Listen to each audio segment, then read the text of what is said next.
Stats, very useful page. And on the top, we see 4 cards that we're already familiar with.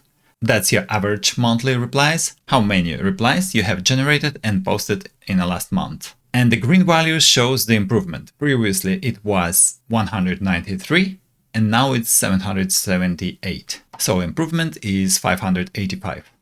Next, we have comments with replies. That is very good that we have here 75% of all the comments have replies. Previously, before joining Reply.PRO, we had 31%. And that's a 44% improvement. Next, we have total generated replies, total channel comments. Again, that's the demo data we see here. On your channel, that value might be way bigger. And we see how many more comments we have received since the channel was added to Reply.PRO. Next, we have total commenters. Commenters, that the users who left at least one comment on your channel. So that's not just the viewers, that are viewers who have left a comment. Next, we will see average comments per video. Again, in the last month, it was improved by 33 comments. Previously, it was 35, now it's 68. And next, we have a card with your average reply rate. And the last card is your average response time. Previously, it was 17 hours, and now it's about 2 hours before a comment gets a reply. And next, we have some interesting and useful charts. Daily comments and replies, last 30 days. And here we see the orange line, that is actually replies, how many replies were generated on those days.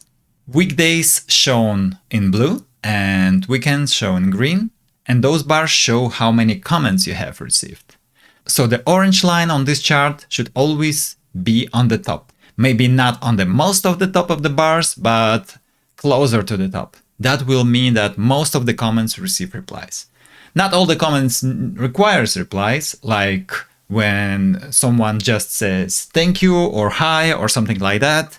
That comment doesn't need a reply, so that's why you don't have to reply to 100% of the comments. Having this orange line closer to the top will mean that all the comments that requires reply actually have those replies. And next chart, we have a comments per viewer. And here by the viewer, we mean the viewers who left at least one comment.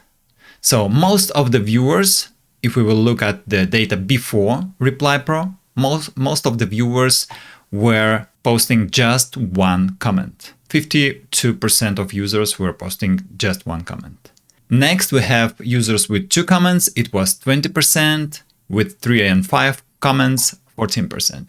And after joining Reply, we see that we have expanded conversations with users because the first section of this chart is actually getting smaller. There's less users with 1 comment, and all the rest of the sections are bigger. It means that users start to post more comments on your channel. And ideally, you would like to see this first bar shrink and those other bars grow.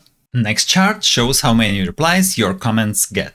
And again, same as in previous chart, we would like to see the first bar shrinking and the rest of the bars are growing. And we see something like that in this situation.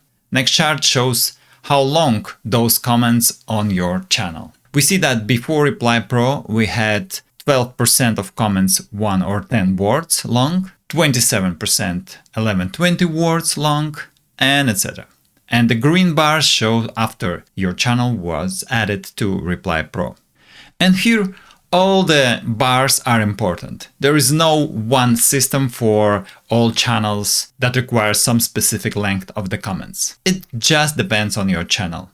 Let's scroll down. In the last chart, you see here your reply activity over last 30 days. How many replies were posted during last 30 days. That's it for the stats page, and in the next video we will look at my knowledge page, the page that actually allows you to upload your knowledge that will be used during reply generation.